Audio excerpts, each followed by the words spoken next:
वक्त हो चला उत्तर प्रदेश की कुछ बड़ी खबरों का। नमस्कार, आप देख रहे हैं नेशन आप समाचार। मैं हूं आपके साथ शुभी शुक्ला। फतेहपुर के चांदपुर थाना क्षेत्र में पुलिस और बदमाशों के बीच हुई मुठभेड़ में एक शातिर अपराधी घायल हो गया। पुलिस की जवाबी कार्यवाही में लूट और चोरी के मामलों में वांछित धर्मेंद्र के पैर में एक गोली लगी, जिसके बाद उसे गिरफ्तार कर लिया गया है। मौके से अवैध तमंचा, कारतूस, नकदी और बाइक बरामद हुई है। वहीं उसका साथी अंधेरे का फायदा उठाकर फरार हो गया, जिसकी तलाश में पुलिस कॉम्बिक अभियान चला रही है। कल देर रात्रि चांदपुर पुलिस द्वारा एक अपराधी के साथ मुठभेड़ की गई है, जिसमें उस अपराधी के बाएं पैर में गोली लगी है। अपराधी का नाम धर्मेंद्र है और इस पे करीब 13 मुकदमे पहले से ही पंजीकृत हैं। अभी अपने साथी के साथ जिसका नाम गोलू है, दोनों ही जो बुजुर्ग व्यक्ति रास्ते में चलते थे उनको अपनी बाइक पे बैठाते थे और उनका ध्यान भटकाकर उनकी जेब काटकर पैसे निकाल लिया करते थे। तो इस मोडस ऑपरेंडी से दो इन्होंने घटना कारित करी थी, एक थाना चांदपुर में और एक थाना कल्याणपुर में, और दोनों में ही मुकदमों में दोनों अभियुक्त वांछित चल रहे थे। जो इसका दूसरा साथी है वो अंधेरा का फायदा उठा के कल मौके से भाग गया है। उसको भी पकड़ने के लिए टीमें लगी हुई हैं और बहुत जल्द उसमें भी कामयाबी मिल जाएगी। फतेहपुर जिला न्यायालय ने दहेज हत्या के एक मामले में बड़ा फैसला सुनाया है। डीजे 2 कोर्ट ने मां और बेटे को दोषी मानते हुए दोनों को 7-7 वर्ष के कठोर कारावास और 25-25 हजार रुपए के अर्थदंड की सजा सुनाई है। मामला चांदपुर थाना क्षेत्र का है, जहां वर्ष 2022 में दहेज हत्या का मुकदमा दर्ज हुआ था। अदालत ने गवाहों और साक्ष्यों के आधार पर दोनों आरोपियों को दोषी करार दिया है। अमेठी में जगदीशपुर विधानसभा क्षेत्र में विकास कार्यों को नई गति मिली है। बीजेपी विधायक सुरेश पासी ने रानीगंज मंडल क्षेत्र में करोड़ों रुपए की लागत से बनने वाली सड़क परियोजना का शुभारंभ किया है। करीब 17.50 करोड़ रुपए की लागत से 7 किलोमीटर लंबी सड़क का चौड़ीकरण किया जाएगा। इस दौरान विधायक ने पौधरोपण कर पर्यावरण संरक्षण का संदेश भी दिया। सड़क निर्माण से क्षेत्र के लोगों को आवागमन में बड़ी राहत मिलने की उम्मीद है। आज जो माननीय प्रधानमंत्री जी, माननीय मुख्यमंत्री जी का विजन है कि हमारे गांव के लोगों की कनेक्टिविटी अच्छी हो, रोडें अच्छी हो, उसी के तहत सिंदरवा चौराहे से लेकर अपने जैनमगंज तक जो 7 किलोमीटर से अधिक लंबाई की सड़क है, इस पे 17.5 करोड़ रुपए, 375 मीटर इसकी चौड़ाई थी, अब 5.5 मीटर रहेगी। जहाँ पर कस्बा है वहाँ पर सीसी रहेगी, जहाँ पर कस्बा है वहाँ पर सीमेंटेड नाली भी बनेगी। और एक पेड़ माँ के नाम जो माननीय प्रधानमंत्री जी ने आह्वान किया है, आज हम लोगों ने वृक्ष भी यहाँ पर लगाने का काम किया।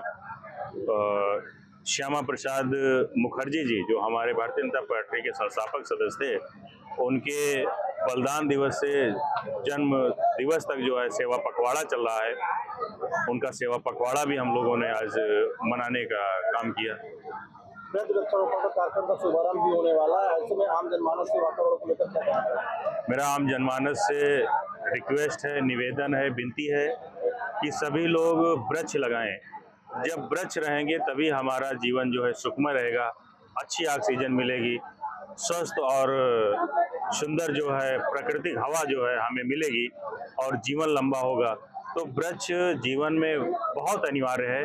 बताते हैं कि एक वृक्ष लगाने से कई जो है हमें पुण्य जो है प्राप्त होते हैं, तो सबको वृक्ष लगाना चाहिए। फतेहपुर के खागा क्षेत्र में चालक की लापरवाही से एक बड़ा हादसा होते होते बच गया। खेत की जुताई के बाद ट्रैक्टर चालक चाबी लगी छोड़कर नीचे उतर गया। इसी दौरान एक नाबालिग ने ट्रैक्टर चला दिया, जिससे वाहन अनियंत्रित होकर नहर की पुलिया तोड़ते हुए पानी में जाकर गिर गया। ग्रामीणों ने मौके पर पहुंचकर नाबालिग को सुरक्षित बाहर निकाल लिया है। हादसे में कोई भी जनहानि नहीं हुई, लेकिन ट्रैक्टर क्षतिग्रस्त हो गया है। वहीं कासगंज के सहावर क्षेत्र से शिक्षा विभाग को शर्मसार कर देने वाला मामला सामने आया है। प्राथमिक विद्यालय में छुट्टी के बाद भी कक्षा 3 की 8 वर्षीय छात्रा स्कूल के कमरे में ही बंद रह गई। करीब 5 घंटे तक बच्ची डर के माहौल में रोती रही। परिजनों की तलाश के बाद बच्ची को स्कूल के बाहर निकाला गया। घटना का वीडियो सोशल मीडिया पर वायरल होने के बाद परिवार ने पुलिस से शिकायत कर कार्यवाही की मांग की है। क्या नाम है आपका? मेरा ज्ञान भारती। कौन से गांव की? खतौली की। ये वीडियो वायरल हो रहा है, क्या है? ये मेरी बच्ची बंद कर दी स्कूल में मास्टर लोगों ने। मैं ढूंढते रहे इधर उधर, कहाँ है मेरी बच्ची, सब बच्चों साथ वाले से पूछी क्या है मेरी बच्ची, तो कहीं पता नहीं क्या है मुझे। मैं ढूंढते हुए और पास स्कूल में आ गई। स्कूल में से आके फिर मैंने देख दाख करी इधर उधर, तो स्कूल में लड़की रोते हुए दीवार पीटते हुए उसने मुझे मिली। तो हमने प्रधान से शिकायत करी, मैंने प्रधान साहब ऐसे ऐसे हमारी लड़की बंद है, स्कूल का ताला खुलवाओ। तो उन्होंने फोन करा, सावर से मास्टरनी आई। सावर से मास्टरनी ने आके ताला खोला और लड़की को बाहर निकाला। बंद रही लगभग बच्ची आपकी? लगभग घंटे 2 बजे से तक 5:30 बजे तक। क्या चाहती हैं अब आप? मैं ये चाहते हैं कुछ कार्रवाई होना चाहिए, स्कूल के बच्चों का कुछ ऐसा होना चाहिए जो बच्चों सही रहे, उसमें सुरक्षित रहे। वाली बच्ची है आपकी? है 8 साल की लगभग। नहीं, इस संबंध में आपने शिक्षक लोगों से बात की तो उन्होंने क्या बताया? उनने जो कही ऐसी अब कोई बात नहीं होगी, अब मुझे पता नहीं कैसे इसमें बंद हो गई है लड़की। हम तो ताला लगा के चले गए। मानती हैं आप? टीचरों की लापरवाही है ना? हाँ, टीचरों की लापरवाही है उसमें। टीचर कोई देखभाल नहीं करते, फोन में काम करते ही करते और छुट्टी कर दी, छुट्टी करके लॉक लगा के चले गए बाहर। वहीं मुख्यमंत्री योगी आदित्यनाथ ने चित्रकूट को बड़ी विकास की सौगात दी है।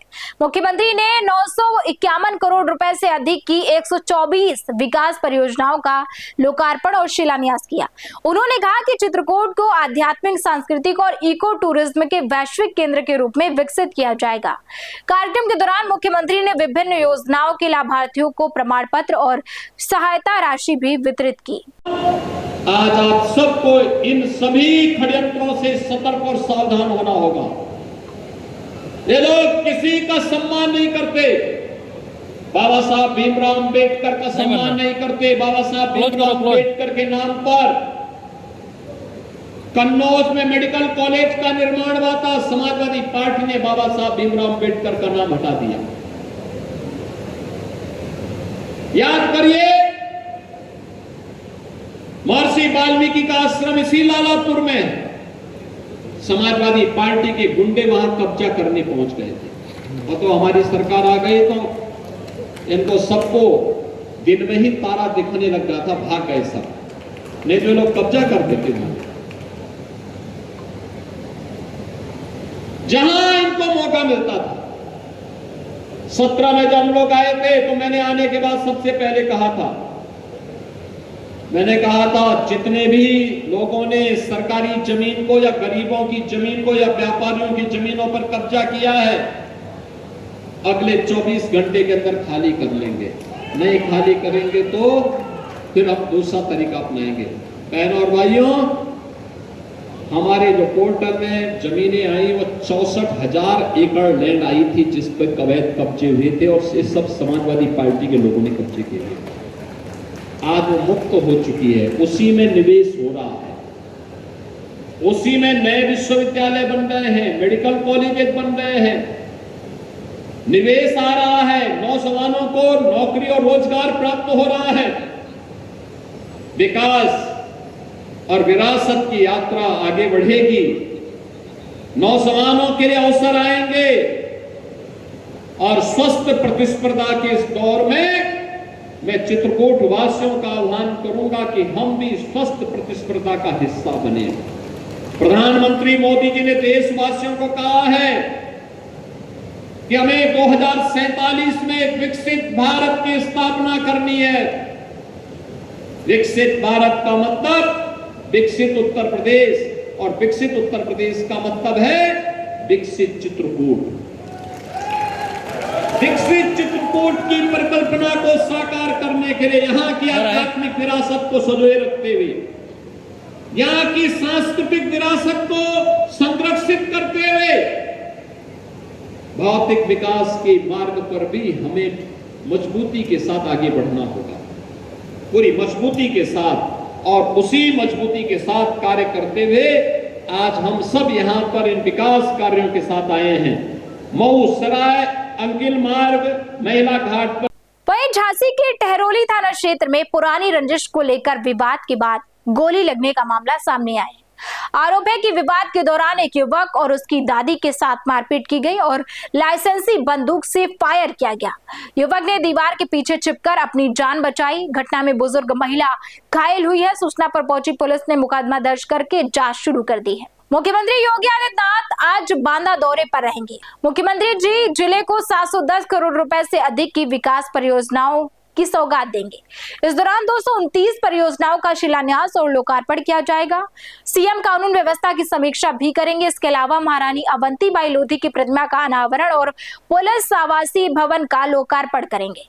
मुख्यमंत्री जनसभा को संबोधित करने के साथ पार्टी कार्यकर्ताओं से भी संवाद करेंगे। तो ये थी उत्तर प्रदेश की कुछ बड़ी खबरें और ऐसी ही खबरों के लिए हमारे साथ जुड़े रहिए, देखते रहिए नेशन आप समाचार।